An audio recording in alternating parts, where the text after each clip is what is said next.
आप सभी को नमस्कार। मैं डॉक्टर लक्ष्मी शंकर कुशवाहा आज की इस वीडियो चर्चा में आप सभी का स्वागत करता हूं और अभिनंदन करता हूं। मित्रों, आज की चर्चा में मैं हिंदी के विराम चिन्हों के प्रयोग के बारे में चर्चा करूंगा और इन विराम चिन्हों के प्रयोग में आप ये जान पाएंगे कि विराम चिन्ह क्या होते हैं, इनके प्रयोग की महत्ता क्या है, परिभाषा क्या है, और इसके साथ में आगे बढ़ते हुए जो भी इसके पार्ट हैं उन पार्ट में जितने प्रकार के विराम चिन्ह होते हैं उनमें से 3 इम्पॉर्टेंट आज मैं विराम चिन्हों के बारे में चर्चा करूँगा। वो पहला है पूर्ण विराम, अल्प विराम और अर्ध विराम। इनके बारे में चर्चा करूँगा। तो आइए अपना वीडियो शुरू करते हैं और आज विराम चिन्हों की बारे में चर्चा करते हैं।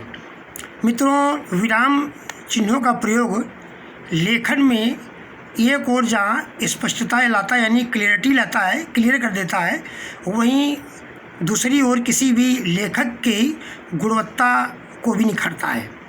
तो आइए सबसे पहले जानने की कोशिश करते हैं कि विराम चिन्ह है क्या। विराम चिन्ह लिखित भावों एवं विचारों को प्रकट करने के लिए वाक्यों में जिन चिन्हों का प्रयोग होता है उन्हें विराम चिन्ह कहते हैं। अब यदि हम इसकी एकेडमिक परिभाषा की ओर जाएं तो आप इसमें पाएंगे डॉक्टर कामता प्रसाद गुरु की परिभाषा है। ये अपने आप में बहुत ही उपयोगी और उल्लेखनीय है। आपके अनुसार शब्दों तथा वाक्यों का परस्पर संबंध बताने तथा किसी बात को भिन्न भिन्न भागों में बांटने तथा यथास्थान रुकने के लिए लेखन में जिन चिन्हों का प्रयोग होता है उन्हें विराम चिन्ह कहते हैं। अब ये विराम चिन्ह आपने जैसे कि आपने ये समझा, इसमें क्या है कि जो लेखन है, लेखन का भाव है, उसमें क्लियरिटी लाने के लिए और जो उसका अर्थ रहने के लिए ही विराम चिन्हों का प्रयोग किया जाता है। कहीं कहीं क्या है कि यदि हम अर्थ का अनर्थ कर देते हैं, यदि विराम चिन्ह गलत लग गए, नहीं लगाते हैं, तो उसका अर्थ क्लियर नहीं होता है। इसलिए किसी भी लेखन या भाव है, उसका आशय है, उसको स्पष्ट करने के लिए विराम चिन्हों का प्रयोग करते हैं। यानी आप चिन्हों में विराम चिन्ह लगते हैं और जब हम इसको पढ़ते हैं तो वाचन में या पठन में इसमें थोड़ा सा रुकाव या ठहराव इसे कहते हैं। जैसे कि मैं एक सेंटेंस आपके सामने मैं रख रहा हूँ, रोको मत जाने दो। इसके 2 अर्थ हैं। अभी मैंने एक को मैंने पढ़ा, रोको मत जाने दो। ये कहता है रोक, उसको रोकिए, मत जाने दीजिए। दूसरा इसी में सेंटेंस है, रोको मत जाने दो। दूसरे का अर्थ ये हो रहा है कि उसे मत रोकिए, उसको जाने दीजिए। शब्दों का समन्वय एक है, वाक्य एक है, और उसमें जब हम विराम चिन्हों का प्रयोग करते हैं या ठहराव का प्रयोग करते हैं तब आप उसमें ये पाएंगे कि उसका अर्थ बदल जाता है। इसी प्रकार से यदि आप व्यापक अर्थों में आएंगे तो जितने भी हमारा जो भी हम चाहें ऑफिशियल पत्र लिखें या कोई लेटर लिखें या लेखन लिखें, और यदि आप हिंदी साहित्य के क्षेत्र में जाते हैं तो कहानी और नाटक अगर जिसको लिखना है, अगर उसको कहानीकार को या नाट्यकार को विराम चिन्हों का सटीक प्रयोग नहीं पता है तो कहानी और नाटक तो ठीक से लिखे नहीं जा सकते हैं, और अगर लिखे जाएंगे तो उनका ठीक से भाव प्रकट नहीं होगा। अब आइए चर्चा करते हैं कि प्रमुख विराम चिन्ह कौन कौन से हैं। कामता प्रसाद गुरु ने बताया है कि ये पूर्ण विराम हिंदी का लिया गया है और बाकी जो विराम चिन्ह हैं वो सब अंग्रेजी से ही लिए गए हैं। तो आइए देखते हैं कौन कौन से विराम चिन्ह हैं। तो सबसे पहले आता है अल्प विराम, इसमें थोड़ा सा रुकते हैं। अर्ध विराम, थोड़ा उससे ज़्यादा रुकते हैं। पूर्ण विराम, उप विराम, उसके बाद में है विस्मयादिबोधक चिन्ह, प्रश्नवाचक चिन्ह, कोष्टक योजक चिन्ह, अवतरण या उद्धरण, लाघव चिन्ह, आदेश चिन्ह, साइन ऑफ फॉलोइंग, रेखांकन चिन्ह, अंडरलाइन चिन्ह, और ये लोप चिन्ह, मार्क ऑफ ओमिशन, पुनरुक्ति सूचक चिन्ह, रिपीट पॉइंटर सिंबल, और इसके बाद में है त्रुटिपूरक चिन्ह, दीर्घ उच्चारण चिन्ह, तुल्यता सूचक चिन्ह, निर्देशक चिन्ह। इनमें से ये लगभग इसमें 19 18-19 चिन्ह बताए गए हैं। इसमें से आज मैं अपनी चर्चा में केवल प्रमुख पहले मैं 3 प्रकार के विराम चिन्हों का प्रयोग आपसे डिस्कस करूंगा। और यदि आपने वीडियो मेरा ध्यानपूर्वक देखा, सुना, 2 बार देखा, तो काफ़ी कुछ आपको समझ में आ जाएगा और लेखन में काफ़ी सुधार आएगा, ऐसा मेरा अनुमान है। और वैसे मैंने देखा है कि ये वीडियो मैंने क्यों बनाया कि जब मैं देखता हूँ कि बड़े बड़े साहित्यकार, लेखक और बड़े बड़े जो नामचीन हैं, उनकी जब मैं राइटिंग्स में देखता हूँ जो आती हैं, तो उसमें विराम चिन्हों का प्रयोग कहीं कम मिलता है या कहीं सटीक नहीं मिलता है। तो इससे इस चीज़ का मतलब कि आभास होता है, सिद्ध होता है कि हम सभी को विराम चिन्हों का प्रयोग अपने लेखन में ध्यान देना चाहिए और यदि कहीं कमी रह जाती है तो उसको बार बार सीखने की कोशिश करना चाहिए। तो ये आज का वीडियो छात्रों को, बीटीसी और बीएड के पढ़ रहे अध्यापकों को, और ये जो जूनियर प्राइमरी में पढ़ा रहे हैं अध्यापक, और ये जो भी अधिकारी वर्ग है जो कि मोस्टली साइंस और कॉमर्स स्ट्रीम से आए हैं, जिनका सब्जेक्ट हिंदी नहीं रहा है, तो उनको भी ये वीडियो समझने में मददगार होगा। तो आइए इसी आशय से आज मैं पहला जो सबसे आसान है पूर्ण विराम के बारे में बात करते हैं। तो मित्रों, पूर्ण विराम चिन्ह क्या होता है? पूर्ण विराम चिन्ह ये होता है कि हिंदी के वाक्यों के अंत में वाक्य पूरा होने पर पूर्ण विराम चिन्ह का प्रयोग करते हैं। पूर्ण विराम चिन्ह प्रश्नवाचक वाक्य और विस्मय आदि बोधक में नहीं लगाया जाता है। वैसे तो एक वाक्य की अगर परिभाषा देखें तो कहते हैं कि a sentence start with the capital letter and ends with the full stop. तो ये अंग्रेजी वाले में लागू होता है, लेकिन हिंदी का जो वाक्य है, वाक्य की अपनी एक परिभाषा है। कई प्रकार के वाक्य होते हैं, वो अलग से है, लेकिन इसमें हिंदी के जो साधारण वाक्य हैं उसमें साधारण वाक्य भी आता है, उसमें नेगेटिव भी होते हैं, नकारात्मक भी वो होते हैं। तो इस प्रकार के वाक्यों में जब वाक्य पूरा होगा तो उसके अंत में पूर्ण विराम लगाएंगे। वो वाक्य चाहे छोटा हो, चाहे बड़ा हो, चाहे सरल हो, चाहे मिश्रित हो, किसी प्रकार का वाक्य हो, जब वो हिंदी का वाक्य समाप्त होता है तो उसमें पूर्ण विराम लगाते हैं।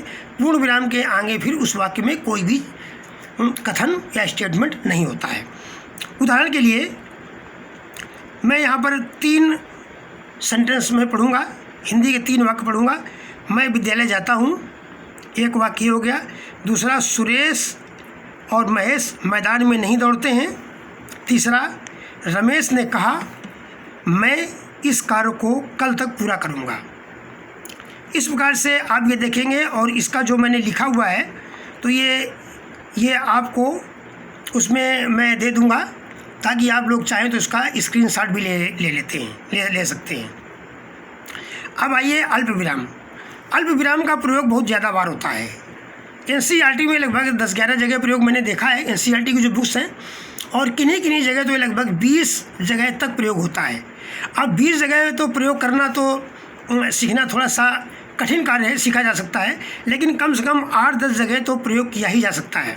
तो आज मैं आपसे ऐसे ही 8-10 वो पॉइंट एंड प्लेसेस को फाइंड आउट करूँगा, जहाँ पर यदि आप विराम चिन्हों का प्रयोग करते हैं, तो यानी अल्प विराम का प्रयोग करते हैं, तो आपको बहुत ही अच्छा अपने आप महसूस होगा, और जिसके पास पत्र या लेखन जाएगा वो भी आपकी प्रशंसा करेगा। तो आइए चलते हैं अल्प विराम में।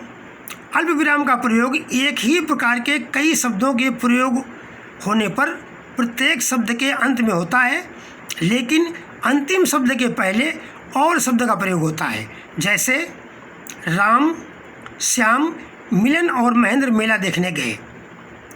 अब आपने ये देखिए कि यदि हम ये सेंटेंस, ये वाक्य, हिंदी का वाक्य ऐसे लिख दें, राम श्याम मिलन महेंद्र मेला देखने गए, तो ये वाक्य सही नहीं है। लेकिन जब इसको हम सही लिखेंगे तो पहले हम लिखेंगे राम, फिर कमा श्याम, कमा मिलन, और फिर महेंद्र, और महेंद्र मेला देखने गए। तो इस प्रकार से ये होता है कि कितने भी समान टाइप के शब्द हों, अगर प्रयोग हो रहे हैं तो उनको एक के बाद कॉमा लगाते हैं, और जो आखिरी शब्द होता है उसके पहले और लगाते हैं। आप इसको एक बार और देखिएगा तो पूरी क्लैरिटी हो जाएगी। जैसे राम, कमा श्याम, मिलन और महेंद्र मेला देखने गए हैं। अब इसी में दूसरे पॉइंट में आते हैं, एक ही प्रकार के कई पदबंधों या उपवाक्यों का वाक्य में प्रयोग होने पर प्रत्येक के अंत में अल्प विराम का प्रयोग किया जाता है, पर अंतिम पदबंध या उपवाक्य के पहले और का प्रयोग किया जाता है। ये बिल्कुल जस्ट लाइक उसी तरीके जैसे मैंने पहला रूल बताया। तो अब आप देखिए पदबंध क्या होता है, उपवाक्य क्या होता है। तो ऐसा है कि पदबंध क्या है कि 2-3 शब्दों का एक समूह होता है जिसका अपना कोई मीनिंग हो। शब्द तो हो लेकिन उनका अपना कोई एक मीनिंग हो, इसी प्रकार से उपवाक्य होते हैं। अब उपवाक्य को आप ऐसे समझ सकते हैं, प्रिंसिपल क्लास, सबॉर्डिनेट क्लास। जो सबॉर्डिनेट क्लास अंग्रेजी में होता है वही यहाँ पर हिंदी में उपवाक्य होता है। तो इस प्रकार के जहाँ अगर स्थिति आती है तो वहाँ पर हम क्या करेंगे कि अल्प विराम का प्रयोग करेंगे। कैसे करेंगे? उदाहरण तौर पर जब हम पढ़ते हैं, सोचते हैं, विचार करते हैं और मनन करते हैं तभी हमारा ज्ञान बढ़ता है। अब आप इसमें देखेंगे, इसमें एक शब्द का प्रयोग नहीं है, इसमें पदबंधों का प्रयोग है। जैसे जब हम पढ़ते हैं एक पदबंध हो गया, सोचते हैं दूसरा हो गया, विचार करते हैं तीसरा हो गया और मनन करते हैं तभी हमारा ज्ञान बढ़ता है, ये हमारा आखिरी वाला हो गया। तो इसी प्रकार से ये पदबंध हैं। इस प्रकार के पदबंधों, जब पदबंध होते हैं या उपवाक्य होते हैं तो वहाँ पर क्या होता है, अल्प विराम का प्रयोग होता है। तो आप यहाँ ये देखिए स्क्रीन में आपको दिखेगा, उदाहरण के तौर पर जब हम पढ़ते हैं कामा, सोचते हैं कामा, विचार करते हैं और मनन करते हैं तभी हमारा ज्ञान बढ़ता है। अब इसको जितना ही आप लिख के आप प्रैक्टिस करेंगे उतना ही और अच्छा होगा। और इसके लिए आपको NCERT की जो व्याकरण की बुक है वो आप 9th 10th की ले लें या और कोई व्याकरण की मानक पुस्तक ले लें तो आपको वो सारा आपको मिल जाएगा। अब इसके बाद में नेक्स्ट पॉइंट में आते हैं, वाक्य के आरंभ में अगर कोई हिंदी का वाक्य शुरू हो रहा है उसमें होता है हाँ अथवा नहीं के बाद अल्प विराम का प्रयोग होता है। जैसे नहीं, आप यह कार्य नहीं कर सकते हैं। अब देखिए जैसे मैंने बोला तो नहीं में थोड़ा ठहराव आया, जैसे थोड़ा ठहराव आया तो आप समझ गए अल्प ठहराव है तो यहाँ पर अल्प विराम का प्रयोग होगा। लेकिन और इधर इसको स्पष्ट करने के लिए, रूल को स्पष्ट करने के लिए यहाँ पर यदि वाक्य के प्रारंभ में ही हाँ या नहीं आए तो हाँ या नहीं शब्द के लिखने के ठीक बाद अल्प विराम का प्रयोग करेंगे, बाकी पूरा वाक्य उसको वैसे ही लिख देंगे। अब ये सेंटेंस यहाँ बनेगा, नहीं कामा आप यह कार्य नहीं कर सकते हैं। इस प्रकार से हाँ और ना के बाद में अल्प विराम का प्रयोग आएगा। इसका फिर नेक्स्ट रूल में चलते हैं। कभी कभी संबोधन सूचक शब्दों के बाद अल्प विराम का प्रयोग किया जाता है। जैसे रमेश आप यह कार्य जल्दी से पूरा करो।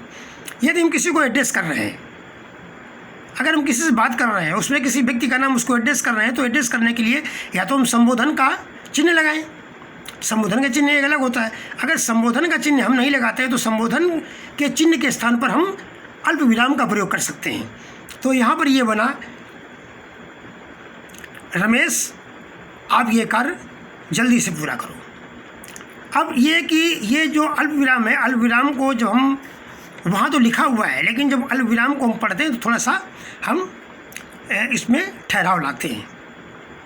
कथन या उद्धरण, कथन यानी स्टेटमेंट या उद्धरण से पूर्व अल्प विराम का प्रयोग किया जाता है।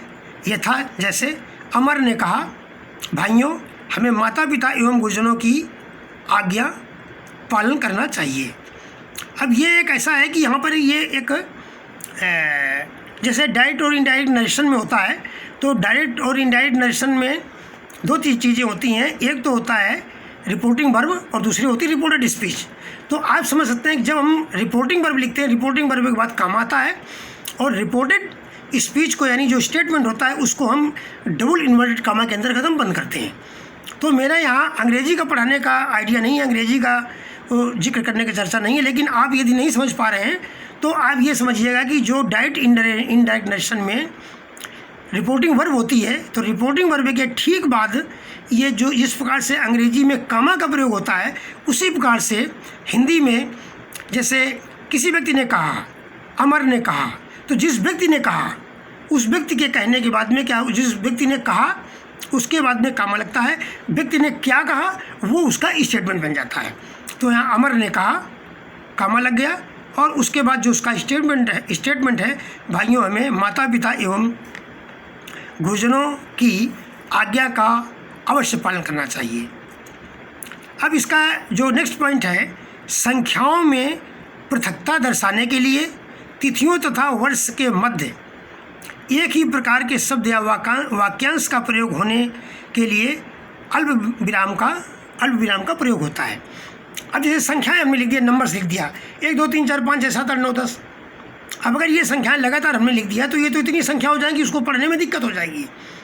लेकिन अभी हम क्या करेंगे, उन संख्याओं की पृथकता लाने के लिए 1, 2, 3, 4, 5 इसी बार चलते जाएंगे, और बाद में एवं 10। अब हमने ये बंद कर दिया। अब ये ऐसा हमें लगेगा कि 1 2 3 4 5 ये संख्याओं को हम अलग अलग क्लियर तरीके से हम स्पष्ट कर रहे हैं। तो इस प्रकार से ये संख्याओं का प्रयोग होता है। अब अंकों को लिखते समय 1 2 3 4 5 6 आदि लिखते हैं, तो इसमें 1 के बाद 2 3 4 5 के बाद में हम अल्प विराम का प्रयोग करते हैं। दूसरी बात ये, एक ही प्रकार के शब्दों का प्रयोग, एक ही प्रकार के वाक्यांश की पुनरावृत्ति होने पर हम अल्प विराम का प्रयोग करते हैं। जैसे भाग से आया। अब यहाँ पर भाग 2 बार प्रयोग हुआ है। एक भाग का अर्थ दूसरा है, दूसरे का दूसरा है। तो ऐसे में जहाँ शब्द रिपीट हो रहे हैं तो एक भाग के बाद में काम आएगा, और दूसरा भाग जो उधर वाक्य है उसके साथ में वो उसमें सम्मिलित बने रहेंगे। तो यहाँ पर यह आया भाग शेर आया।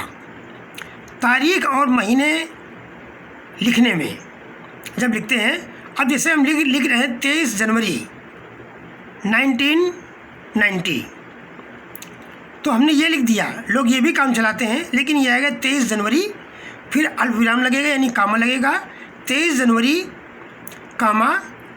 1990। हम इस प्रकार से इसको लिखेंगे। तो डेट में जब लिखते हैं तो भी इसमें क्लियरिटी इसमें आएगी। इस प्रकार से आपने देखा कि कामा का प्रयोग कितनी जगह होता चला जा रहा है। और आगे देखते हैं रूल नंबर, इसका जो नेक्स्ट रूल है, बस, हाँ, नहीं, सचमुच, अतः, वस्तुतः और अच्छा। यदि इन अगर शब्दों से वाक्य प्रारंभ होता हो तो आरंभ होने से पहले अगर हो तो इन शब्दों के अंत में अल्प विराम का प्रयोग होता है। अभी जिस प्रकार से मैंने हाँ और नहीं बताया था, ये भी लगभग उसी कैटेगरी में आ गए। 2 शब्द इसमें रिपीट हो गए हैं, लेकिन बाकी इसमें कौन से हैं? बस, हाँ, नहीं, सचमुच, अतः, वस्तुतः और अच्छा।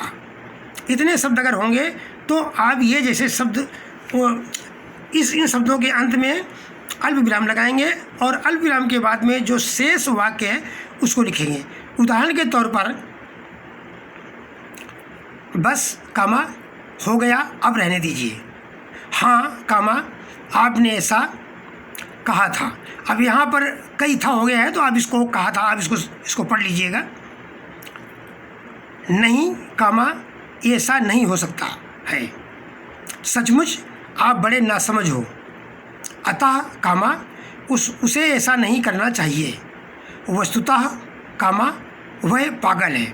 अच्छा, कामा, तो लीजिए, चलिए।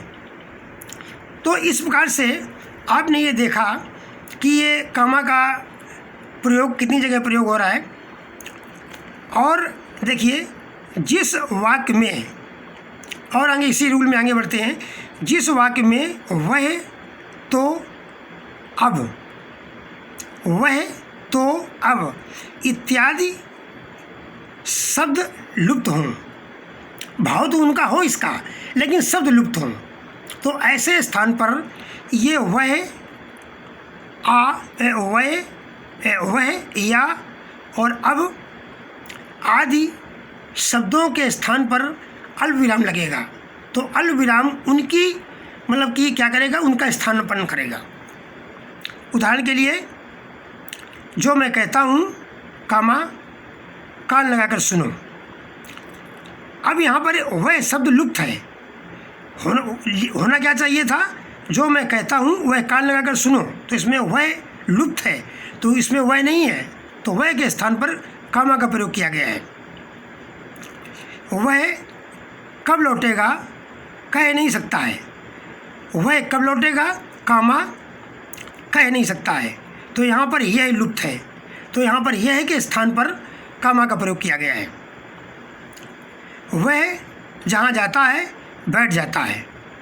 वह जहाँ जाता है, कामा, बैठ जाता है, इसमें वहाँ लुप्त है। कहना था सो कह दिया, तुम जाओ। अब यहाँ पर कहना था सो कह दिया, कामा, तुम जाओ। अगर कामा न लगा होता तो यहाँ ये होना चाहिए था, कहना था सो कह दिया, अब तुम जाओ।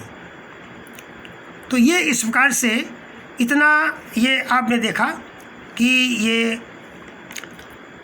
अल्प विराम का प्रयोग हुआ। और अल्प विराम का प्रयोग एक जगह और होता है, तो उसको भी मैं थोड़ा सा चर्चा कर देता हूँ। यद्यपि ये जो मैं चर्चा करने जा रहा हूँ, ये अभी जब मैं प्रश्नवाचक वाक्य की चर्चा करूँगा तब भी आएगा। तो कहीं कहीं क्या होता है कि हम मोस्टली प्रश्नवाचक जहाँ पर वाक्य होते हैं उनके अंत में प्रश्नवाचक चिन्ह का प्रयोग करते हैं। लेकिन अगर एक ऐसा वाक्य है कि कई पदबंधों या कई उपवाक्यों से जुड़ा है, या एक वाक्य में के अंतर्गत कई प्रश्नवाचक वाक्य हैं, तो प्रत्येक जगह उसमें प्रश्नवाचक वाक्य ने लगा करके प्रश्नवाचक चिन्ह के स्थान पर अल्प विराम का प्रयोग करेंगे। और वो वहाँ पर जो अल्प विराम होगा वो प्रश्नवाचक चिन्ह के स्थान पर काम करेगा। जैसे कि मैं आपको मैं आपको पढ़ के मैं सुना रहा हूँ।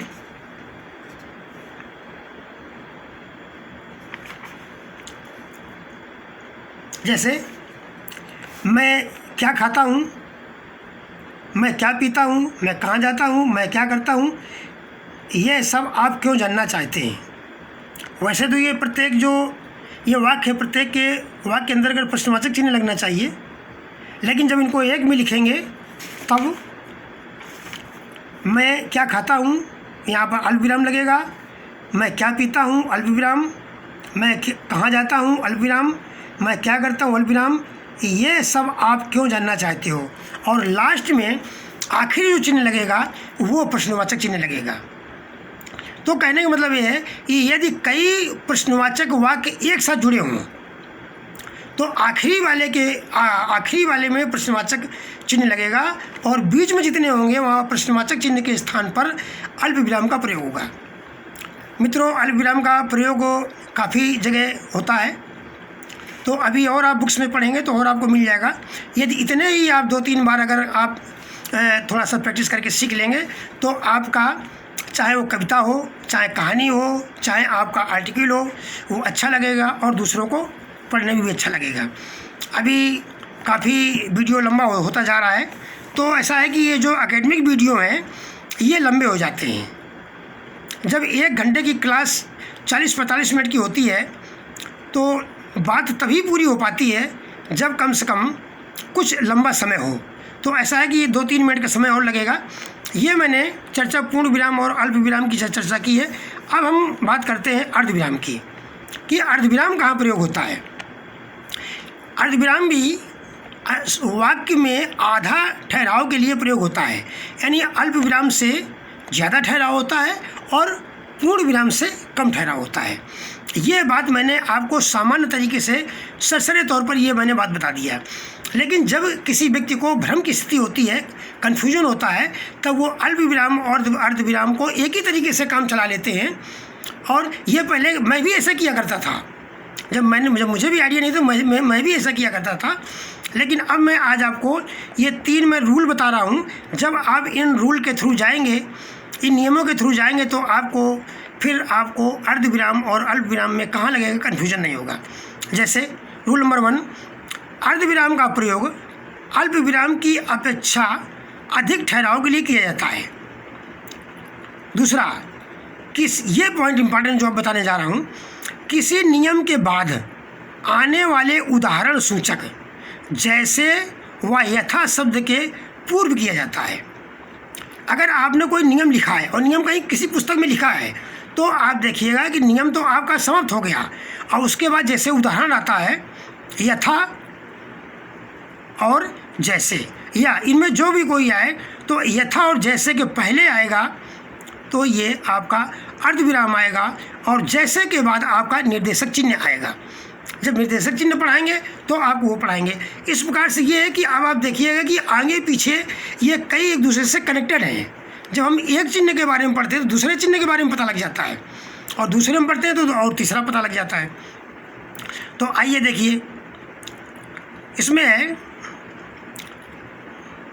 ये जैसे मैंने नियम बताया, किसी नियम के बाद आने वाले उदाहरण सूचक जैसे व यथा शब्द के पूर्व किया जाता है। ये आपका नियम हो गया, किया जाता है जैसे। जैसे के पहले में लगाया अर्धविराम और जैसे के बाद में लगाया डैश और उसके बाद में सुमन देवी।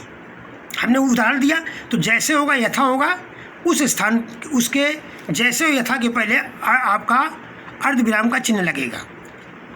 दूसरा, संयुक्त वाक्य के मुख्य या प्रधान उपवाक्यों में परस्पर संबंध नहीं रहता है।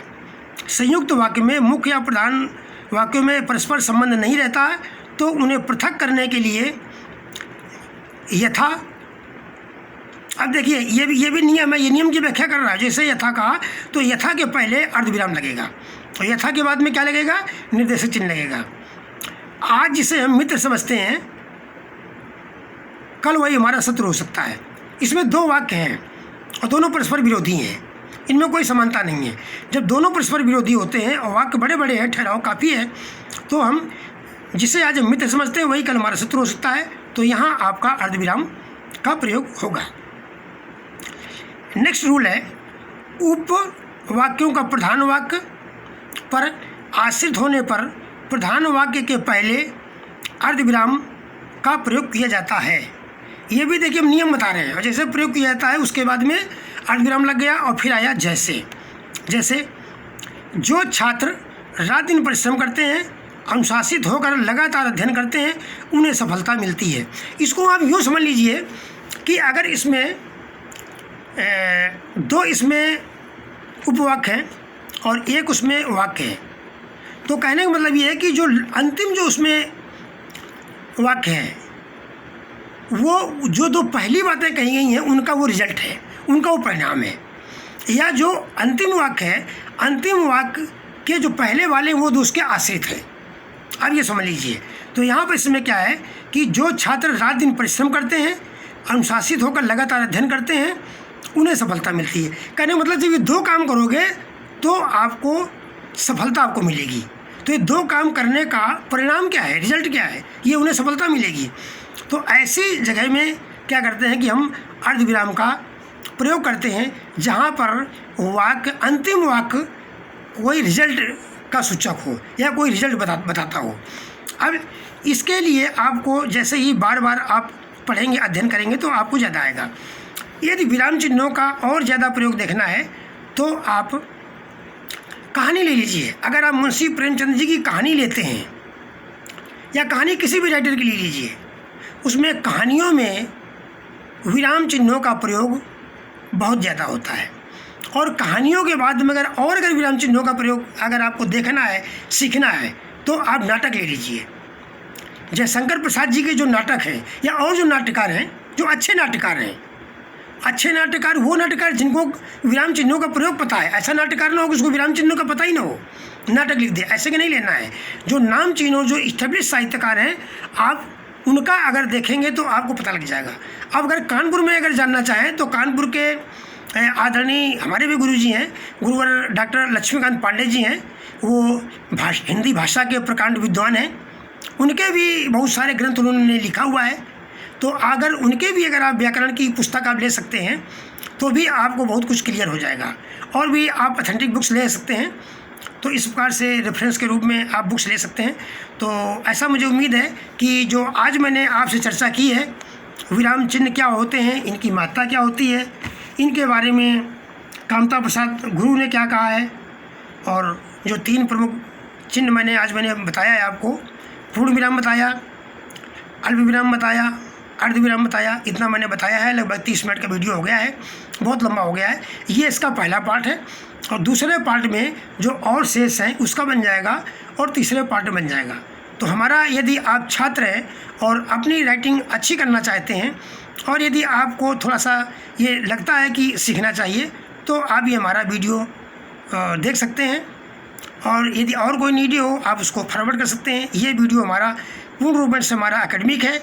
ये चाहे वो स्टेट गवर्नमेंट के कर्मचारी अधिकारी हो, चाहे सेंट्रल गवर्नमेंट के कर्मचारी हो, और जो भी लोग अपने लेखन को सुधारना चाहें तो वो हमारी वीडियो को देख सकते हैं, फॉरवर्ड कर सकते हैं। और आपका मैंने इतना समय लिया, इसके साथ में थैंक यू वेरी मच। जय हिंद।